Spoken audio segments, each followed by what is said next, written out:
ਗੁਰੂ ਸਾਹਿਬ ਜੀ। ਸਤਿਗੁਰ ਸ਼ਬਦ ਉਜਾਰੋ ਦੀਪਾ, ਬਿਨਸਿਓ ਅੰਧਕਾਰ ਤੇ ਮੰਦਰ। ਰਤਨ ਕੋਠੜੀ ਖੁੱਲੀ ਅਨੂਪਾ, ਸਤਨਾਮ ਸ੍ਰੀ ਵਾਹਿਗੁਰੂ ਸਾਹਿਬ ਜੀ। ਤਨਾਸਰੀ ਮਹੱਲਾ ਨੌਵਾਂ। ਸਾਧੋ ਇਹੋ ਜਗ ਭਰਮ ਭੁਲਾਨਾ,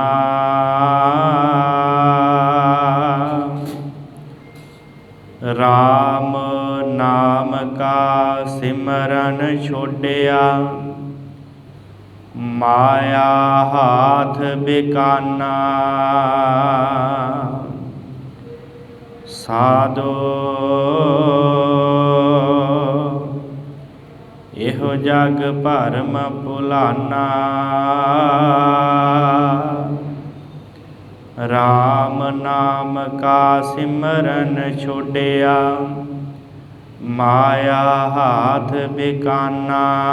ਰਹਾਉ ਮਾਤ ਪਿਤਾ ਭਾਈ ਸੁਤ ਬਨਿਤਾ, ਤਾਕੈ ਰਸ ਲਪਟਾਨਾ।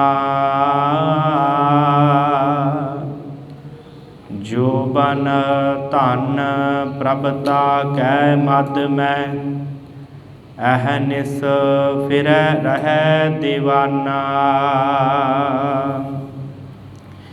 ਦੀਨ ਦਇਆਲ ਸਦਾ ਦੁਖ ਭੰਜਨ, ਤਾਸਿਓ ਮਨ ਨਾ ਲਗਾਨਾ। ਜਨ ਨਾਨਕ ਕੋਟਨ ਮੈਂ ਕਿਨਹੂ, ਗੁਰਮੁਖ ਹੋਏ ਪਛਾਨਾ। ਜਨ ਨਾਨਕ ਕੋਟਨ ਮੈਂ ਕਿਨਹੂ, ਗੁਰਮੁਖ ਹੋਏ ਪਛਾਨਾ। ਵਾਹਿਗੁਰੂ ਜੀ ਕਾ ਖਾਲਸਾ, ਵਾਹਿਗੁਰੂ ਜੀ ਕੀ ਫਤਿਹ। ਗੁਰੂ ਗਰੀਬ ਨਿਵਾਜ, ਚਵਰ ਛਤਰ ਤਖਤ ਦੇ ਮਾਲਕ, ਗੁਰਤਾ ਗੱਦੀ ਤੇ ਸੁਭਾਏਮਾਨ, ਚਾਨਣ ਸਰੂਪ ਉਜਾਲਾ ਸਰੂਪ ਸਤਿਗੁਰੂ ਧੰਨ ਸ਼੍ਰੀ ਗੁਰੂ ਗ੍ਰੰਥ ਸਾਹਿਬ ਸੱਚੇ ਪਾਤਸ਼ਾਹ ਜੀ ਦੀ ਪਾਵਨ ਹਜ਼ੂਰੀ ਅੰਦਰ ਜੁੜ ਬੈਠੀ ਗੁਰੂ ਪਿਆਰੀ ਸਾਧ ਸੰਗਤ, ਸਤਿਗੁਰਾਂ ਨੇ ਰਹਿਮਤ ਕੀਤੀ ਹੈ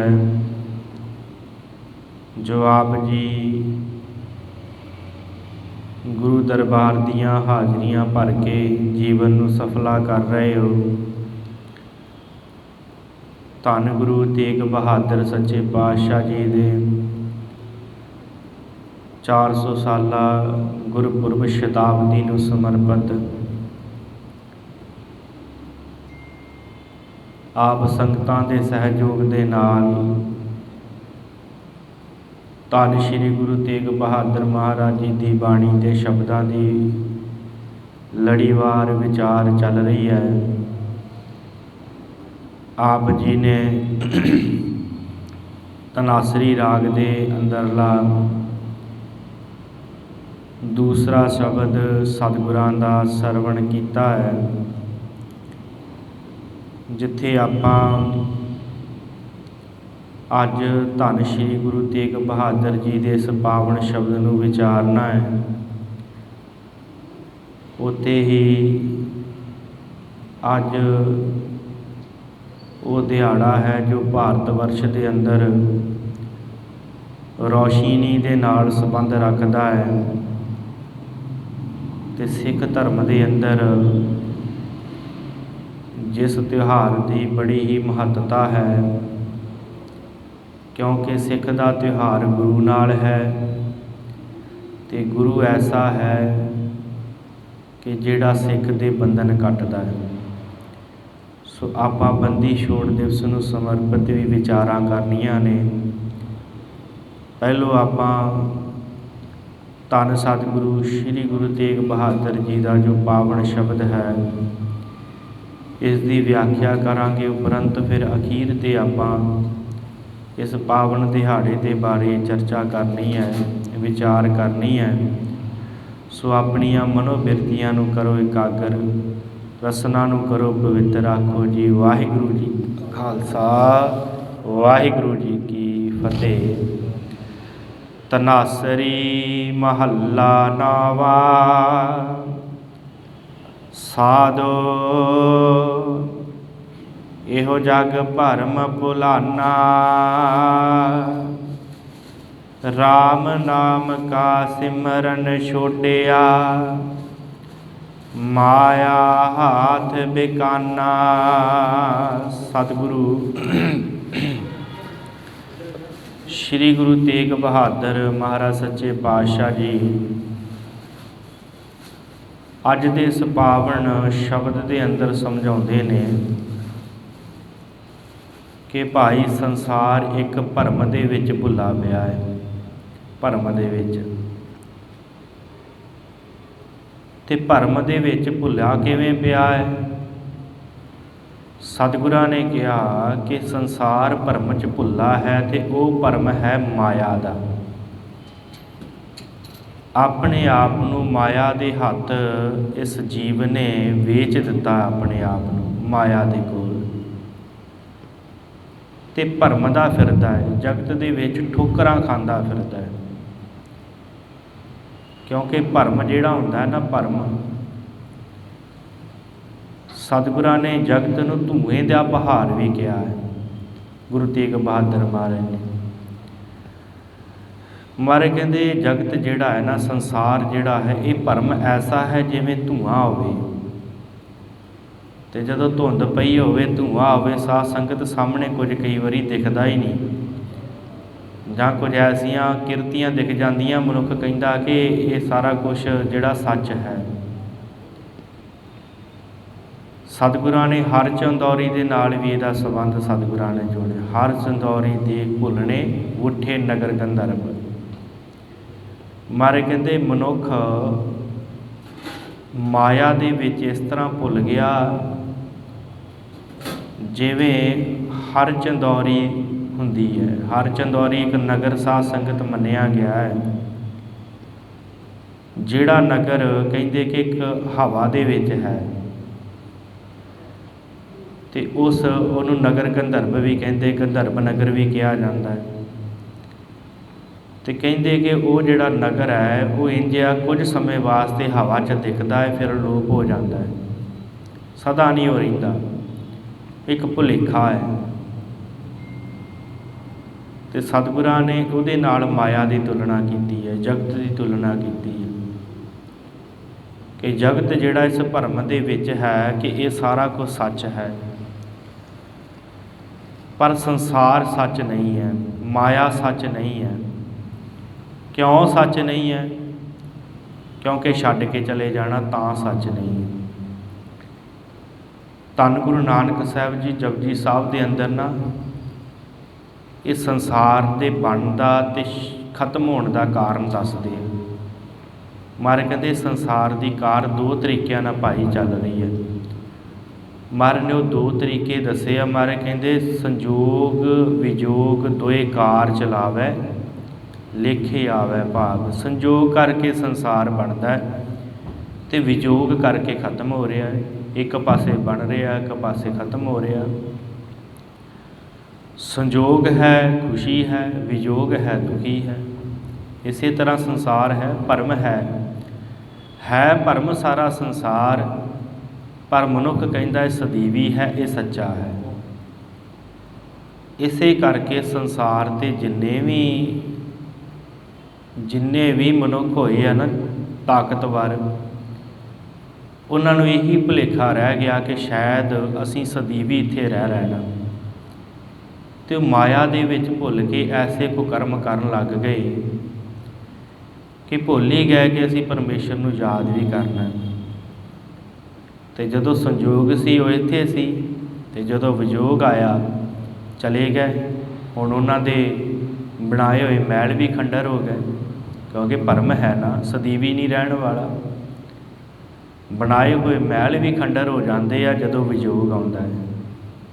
ਅਤੇ ਗੁਰੂ ਗੋਬਿੰਦ ਸਿੰਘ ਮਹਾਰਾਜ ਨੇ ਵੀ ਇਹੀ ਗੱਲ ਕਹੀ। ਮਹਾਰਾਜ ਕਹਿੰਦੇ ਜਾਬੁਦ ਕਰਖ ਕਰਾ ਕਰ ਤਾਰਾ, ਪ੍ਰਜਾ ਧਰਤ ਤਬ ਦੇਹ ਅਪਾਰਾ, ਜਬ ਆਕਰਖ ਕਰਦੁ ਹੂੰ ਕਬ ਹੂੰ ਤੁਮ ਮੈਂ ਮਿਲਤ ਦੇਹ ਤਰ ਸਭ ਹੂੰ। ਮਹਾਰਾਜ ਕਹਿੰਦੇ ਜਦੋਂ ਉਦਕਰਖਣ 'ਤੇ ਆਉਣਾ ਹੈ, ਪਰਮੇਸ਼ਰ ਤੂੰ ਜਗਤ ਸਾਜ ਦੇਣਾ ਹੈ, ਬਣਾ ਦੇਣਾ ਹੈ, ਅਤੇ ਜਦੋਂ ਆਕਰਖ ਹਰਨ 'ਤੇ ਆਉਣਾ, ਖਤਮ ਕਰਨ 'ਤੇ ਆਉਣਾ, ਸਾਰਾ ਕੁਛ ਨਾਸ਼ ਕਰਕੇ ਤੂੰ ਇੱਕ ਰਹਿ ਜਾਂਦਾ।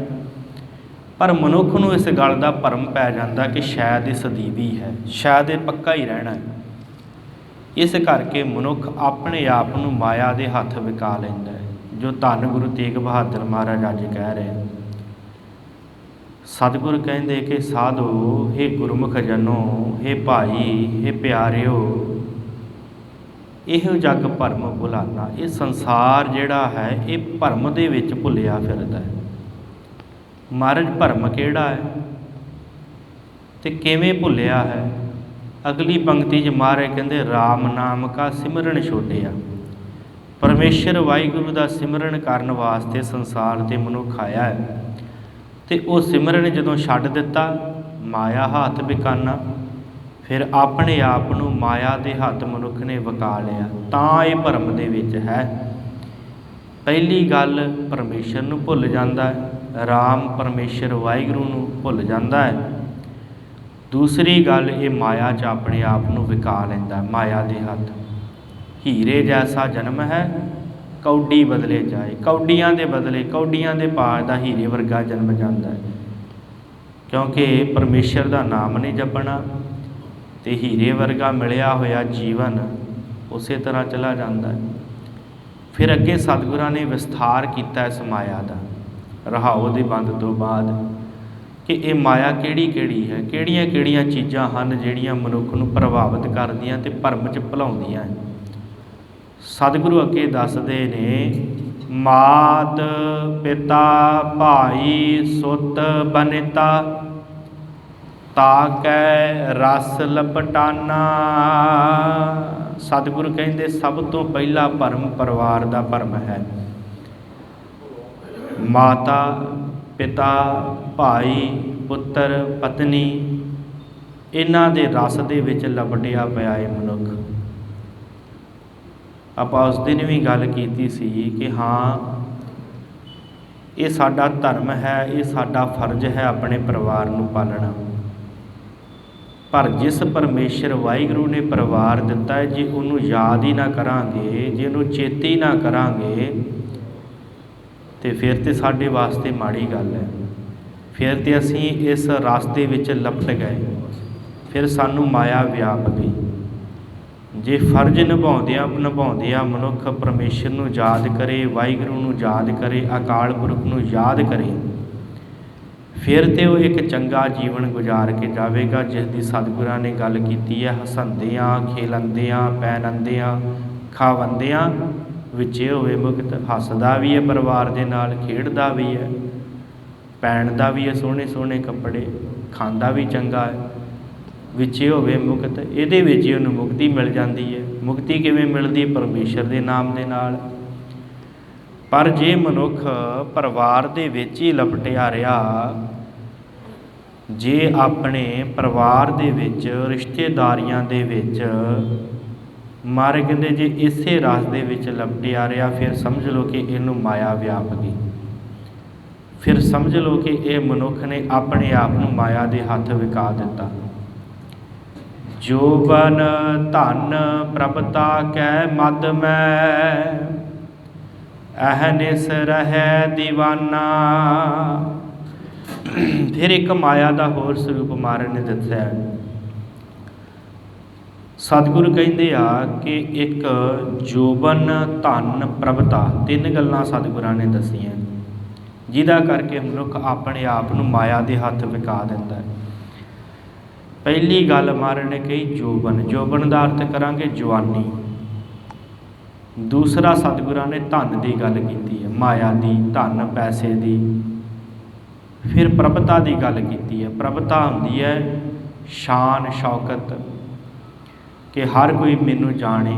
ਪ੍ਰਭਤਾ ਆਪਣਾ ਸਟੇਟਸ ਅੱਜ ਕੱਲ੍ਹ ਜਿਹਨੂੰ ਕਹਿ ਦਿੰਦੇ ਆ। ਸਤਿਗੁਰੂ ਕਹਿੰਦੇ ਇਹਨਾਂ ਤਿੰਨ ਚੀਜ਼ਾਂ ਦੇ ਵਿੱਚ ਮਨੁੱਖ ਲੱਗਾ ਹੋਇਆ। ਇਹਨਾਂ ਦੇ ਵਿੱਚ ਲੱਗ ਕੇ ਜੋਬਨ ਧਨ ਪ੍ਰਭਤਾ ਕੇ ਮੱਧ ਮੈਂ ਅਹਨਿਸ ਰਹਿ ਦੀਵਾਨਾ। ਮਾਰੇ ਦਿਨ ਰਾਤ ਸਤਿਗੁਰ ਕਹਿੰਦੇ ਪਾਗਲ ਹੋਇਆ ਫਿਰਦਾ, ਦਿਨ ਰਾਤ ਇਹੀ ਸੋਚਦਾ ਰਹਿੰਦਾ ਹੈ ਕਿ ਮੇਰੇ ਜਵਾਨੀ ਜਿਹੜੀ ਸਦੀਵੀ ਰਵੇ। ਹਰ ਵੇਲੇ ਜਵਾਨੀ ਨੂੰ ਕਾਇਮ ਰੱਖਣ ਵਾਸਤੇ ਤਰ੍ਹਾਂ ਤਰ੍ਹਾਂ ਦੇ ਚੋਜ ਕਰਦਾ ਹੈ, ਸਰੀਰ ਨੂੰ ਸਵਾਰਦਾ ਹੈ, ਬੜਾ ਕੁਛ ਕਰਦਾ ਹੈ। ਪਰ ਇੱਕ ਦਿਨ ਝਿਰੜੀਆਂ ਆ ਜਾਣੀਆਂ, ਬੁਢੇਪਾ ਆ ਜਾਣਾ।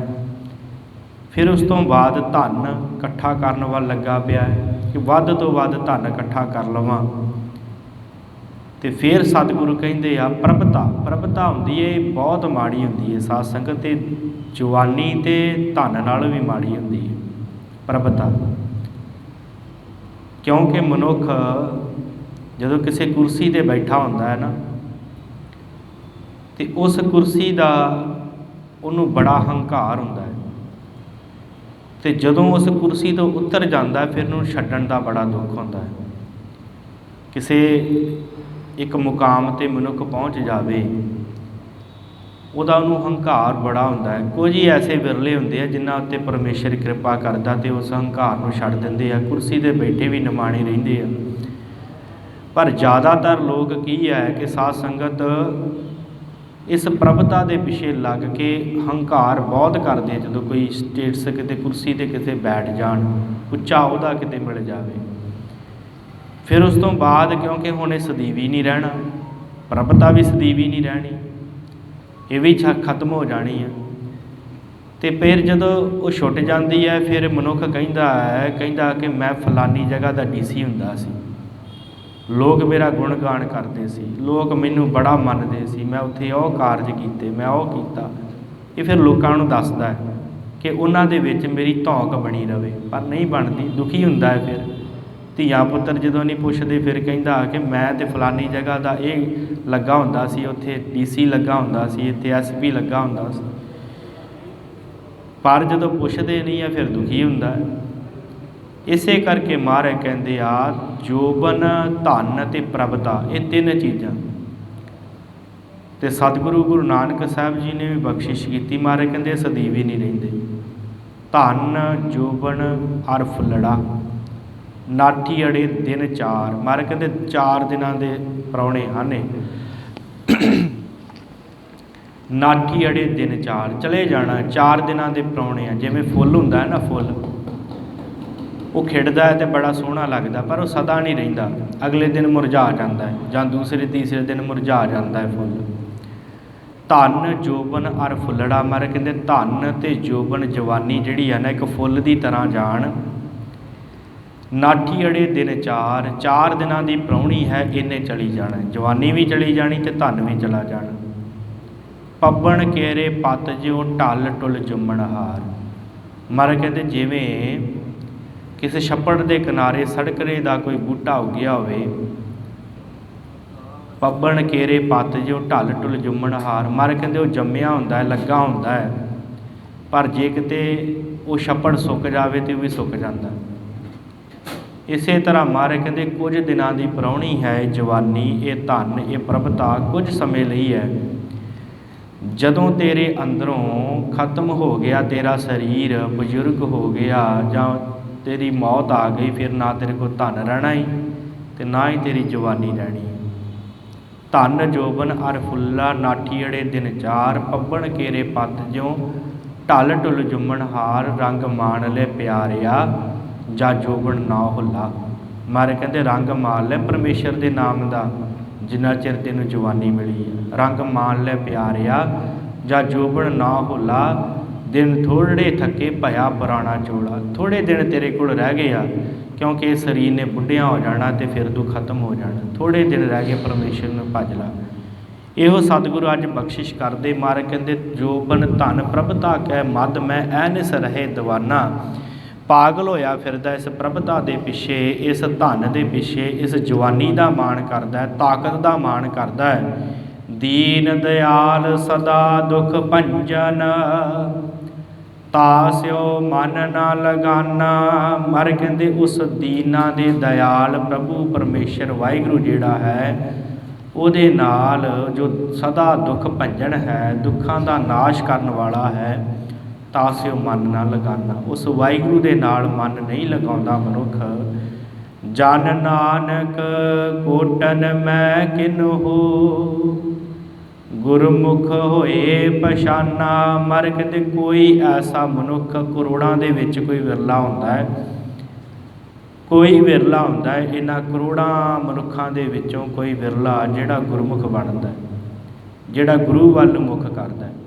ਅਤੇ ਜਿਹੜਾ ਗੁਰੂ ਵੱਲ ਮੁੱਖ ਕਰਦਾ ਫਿਰ ਉਹ ਪਛਾਣ ਲੈਂਦਾ ਪਰਮੇਸ਼ਰ ਵਾਹਿਗੁਰੂ। ਫਿਰ ਉਸ ਦੀਨ ਦਿਆਲ ਸਦਾ ਦੁੱਖ ਭੰਜਨ ਵਾਹਿਗੁਰੂ ਹੈ ਨਾ, ਜੋ ਉਸ ਅਕਾਲ ਪੁਰਖ ਨੂੰ ਫਿਰ ਪਛਾਣ ਲੈਂਦਾ ਹੈ, ਜਿਹੜਾ ਗੁਰਮੁਖ ਹੋ ਜਾਂਦਾ, ਜਿਹੜਾ ਸਤਿਗੁਰੂ ਦੀ ਸ਼ਰਨ ਚਾਹੁੰਦਾ ਹੈ, ਜਿਹਦੇ ਉੱਤੇ ਗੁਰੂ ਸਾਹਿਬ ਕਿਰਪਾ ਕਰਦੇ ਆ।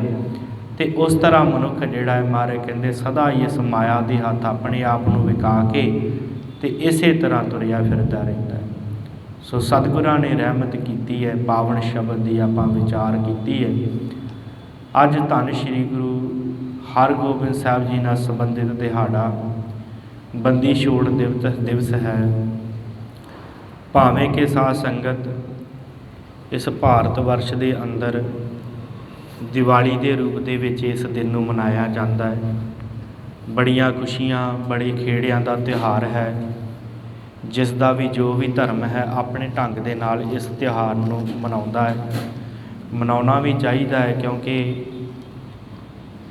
ਜੋ ਵੀ ਮਨੁੱਖ ਇਸ ਸੰਸਾਰ ਦੇ ਉੱਤੇ ਆਉਂਦਾ ਹੈ ਉਹਦੇ ਵਾਸਤੇ ਖੁਸ਼ੀਆਂ ਖੇੜੇ ਵੀ ਬੜੇ ਜ਼ਰੂਰੀ ਉਹਦੇ ਨਾਲ ਸੰਬੰਧ ਰੱਖਦੇ ਆ।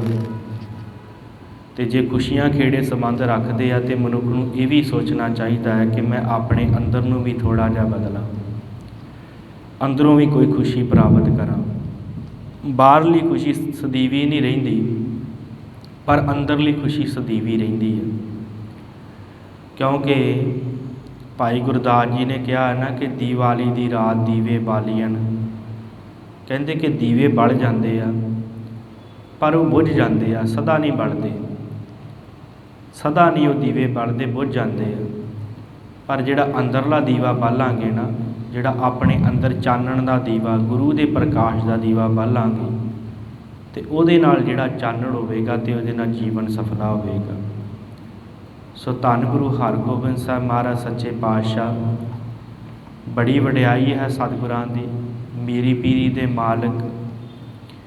ਸਤਿਗੁਰਾਂ ਨੇ ਗਲਤਾਨ 'ਚੋਂ ਕੱਢ ਕੇ ਸਿੱਖਾਂ ਦੇ ਹੱਥਾਂ 'ਚ ਸ਼ਸਤਰ ਫੜਾ ਦਿੱਤੇ। ਆਪ ਸਤਿਗੁਰੂ ਗੁਰੂ ਹਰਗੋਬਿੰਦ ਸਾਹਿਬ ਜੀ ਨੇ ਅਕਾਲ ਤਖ਼ਤ ਸਾਹਿਬ 'ਤੇ ਬੈਠ ਕਰਕੇ ਉਪਦੇਸ਼ ਦੇਣੇ ਆਰੰਭ ਕੀਤੇ ਆ। ਆਏ ਗਏ ਸਿੱਖਾਂ ਦੇ ਜਿੰਨੇ ਵੀ ਮਸਲੇ ਹੁੰਦੇ ਉਹਨਾਂ ਨੂੰ ਸਤਿਗੁਰੂ ਨਿਬੇੜਦੇ ਆ। ਸਮਾਂ ਬੀਤਦਾ ਹੈ, ਗੁਰੂ ਘਰ ਦੇ ਦੋਖੀ ਜਹਾਂਗੀਰ ਦੇ ਕੋਲ ਸ਼ਿਕਾਇਤਾਂ ਲਾਉਂਦੇ ਨੇ ਕਿ ਜੋ ਅਰਜਨ ਦੇਵ ਦਾ ਪੁੱਤਰ ਹੈ ਹਰਗੋਬਿੰਦ, ਆਉਣ ਵਾਲੇ ਸਮੇਂ ਦੇ ਵਿੱਚ ਤੁਹਾਡੀ ਗੱਦੀ ਵਾਸਤੇ ਬੜਾ ਖਤਰਾ ਬਣ ਸਕਦਾ ਹੈ। ਜਦੋਂ ਕੰਨ ਭਰਦੇ ਨੇ ਜਹਾਂਗੀਰ ਦੇ, ਅਤੇ ਫਿਰ ਜਹਾਂਗੀਰ ਗੁਰੂ ਸਾਹਿਬ ਨੂੰ, ਧੰਨ ਗੁਰੂ ਹਰਗੋਬਿੰਦ ਸਾਹਿਬ ਨੂੰ ਬੁਲਾਉਂਦਾ ਹੈ ਆਗਰੇ ਵਿਖੇ। ਅਤੇ ਜਦੋਂ ਸਤਿਗੁਰੂ ਗੁਰੂ ਹਰਗੋਬਿੰਦ ਸਾਹਿਬ ਮਹਾਰਾਜ ਦਿੱਲੀ ਪਹੁੰਚਦੇ ਆ, ਗ੍ਰਿਫਤਾਰ ਕਰ ਲਿਆ ਜਾਂਦਾ ਹੈ। ਇੱਥੋਂ ਸਤਿਗੁਰਾਂ ਨੂੰ ਗ੍ਰਿਫਤਾਰ ਕਰਕੇ ਗਵਾਲੀਅਰ ਦੇ ਕਿਲ੍ਹੇ 'ਚ ਕੈਦ ਕਰ ਦਿੱਤਾ ਜਾਂਦਾ ਹੈ। ਇੱਥੇ ਥੋੜ੍ਹਾ ਜਿਹਾ ਮੈਂ ਵਿਚਾਰ ਦੇ ਦਿਆਂ ਸਾਧ ਸੰਗਤ ਆਪ ਜੀ ਨੂੰ ਕਿ ਲਾਹੌਰ ਦੇ ਵਿੱਚ ਵੀ ਇੱਕ ਬੰਦੀਖਾਨਾ ਹੈ ਜਿੱਥੇ ਕੈਦ ਕੀਤਾ ਜਾ ਸਕਦਾ ਸੀ ਸਤਿਗੁਰਾਂ ਨੂੰ। ਫਿਰ ਅੱਗੇ ਆ ਜਾਓ, ਸਰਹੰਦ ਆਉਂਦਾ ਹੈ।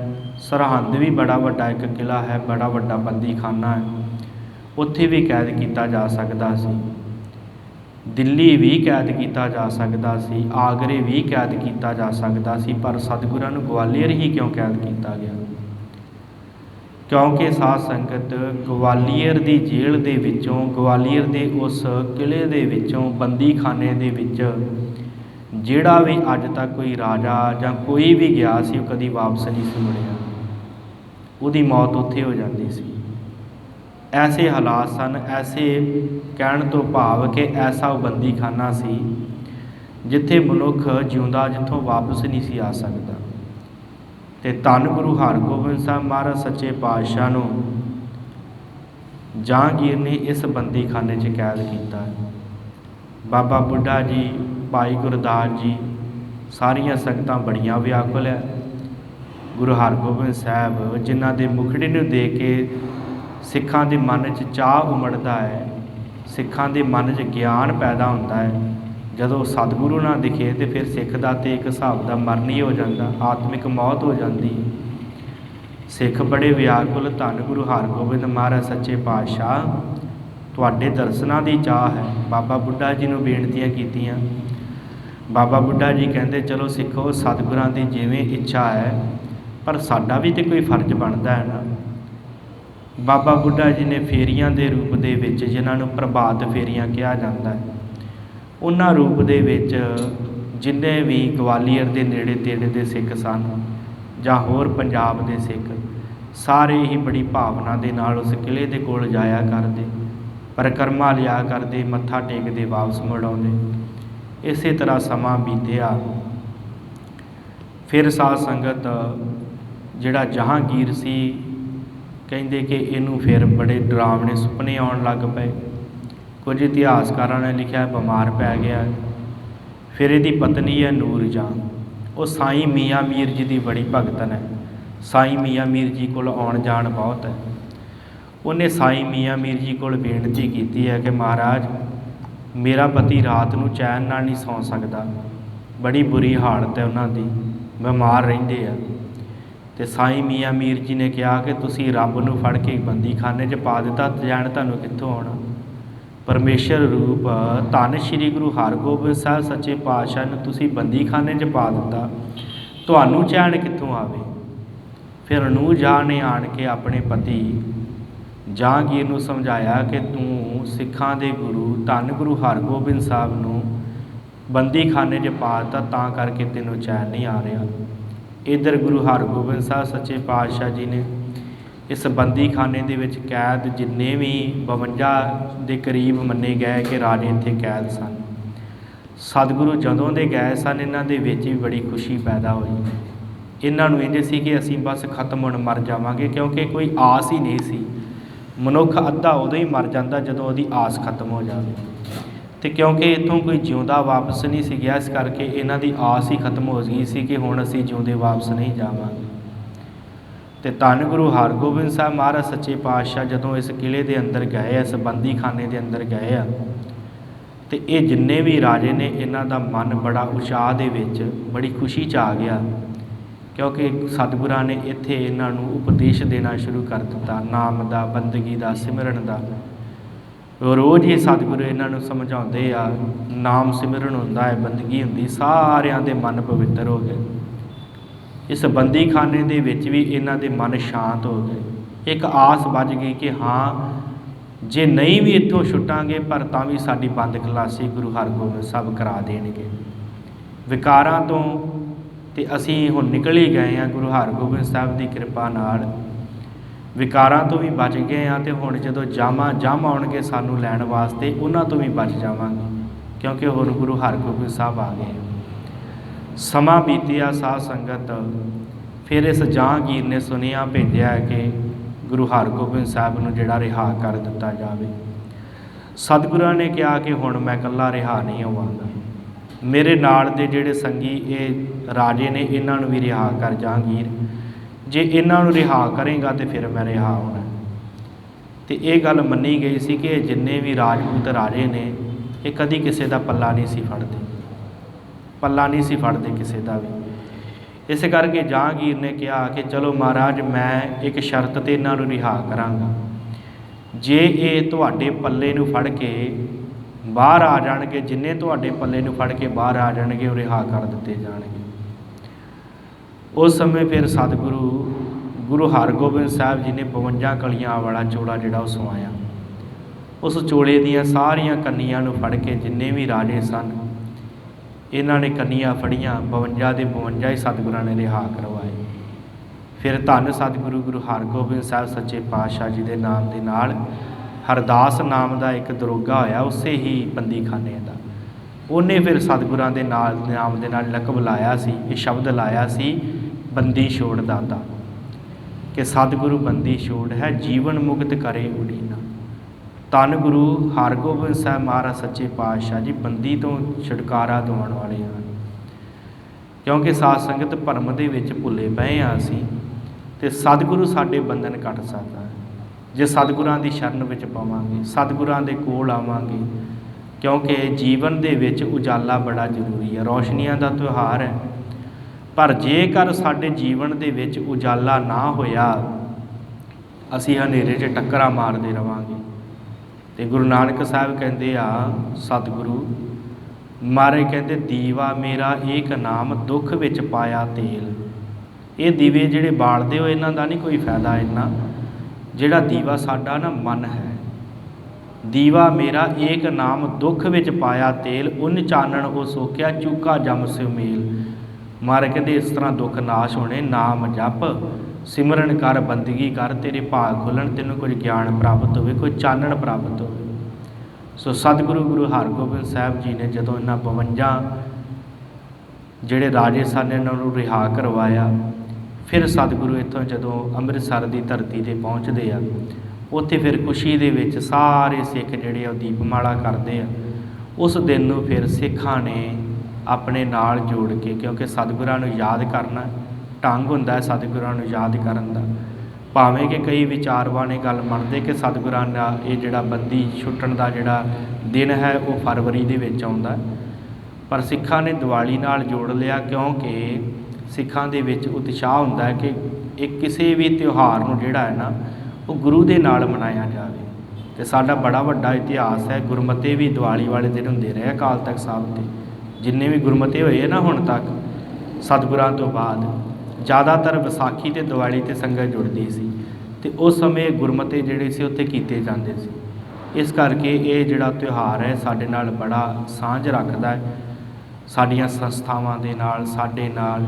ਇਸ ਤਿਉਹਾਰ ਨੂੰ ਜਿੱਥੇ ਅਸੀਂ ਖੁਸ਼ੀਆਂ ਦੇ ਵਿੱਚ ਮਨਾਉਣੇ ਪਰਿਵਾਰਾਂ ਦੇ ਵਿੱਚ, ਉੱਥੇ ਧੰਨ ਗੁਰੂ ਹਰਗੋਬਿੰਦ ਸਾਹਿਬ ਅੱਗੇ ਅਰਦਾਸ ਵੀ ਕਰਿਆ ਕਰੀਏ, ਕਿਉਂਕਿ ਸਤਿਗੁਰੂ ਸ਼ਬਦ ਉਜਾਰੋ ਦੀਪਾ, ਬਿਨਸਿਓ ਅੰਧਕਾਰ ਤੈ ਮੰਦਰ ਰਤਨ ਕੋਠੜੀ ਖੁੱਲੀ ਅਨੂਪਾ।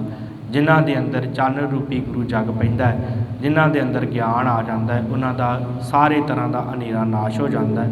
ਗੁਰੂ ਅੱਗੇ ਅਰਦਾਸ ਕਰੀਏ ਕਿ ਸਤਿਗੁਰੂ ਸਾਡੇ ਵੀ ਬੰਧਨ ਕੱਟ ਲਓ, ਅਸੀਂ ਵੀ ਵਿਕਾਰਾਂ ਦੇ ਬੰਧਨਾਂ 'ਚ ਬੰਨੇ ਪਏ ਹਾਂ, ਪਰ ਆਪ ਜੀ ਬੰਦੀ ਛੋੜ ਦਾਤਾ ਹੋ, ਮਿਹਰ ਕਰੋ ਸਾਡੇ ਵੀ ਬੰਧਨ ਕੱਟ ਕੇ, ਸਾਨੂੰ ਵੀ ਆਪਣੀ ਨਾਮ ਦੀ ਗੁਰਸਿੱਖੀ ਦੀ ਦਾਤ ਸਾਡੀ ਝੋਲੀ ਪਾਓ। ਸੋ ਇੰਨੀਆਂ ਕੁ ਬੇਨਤੀਆਂ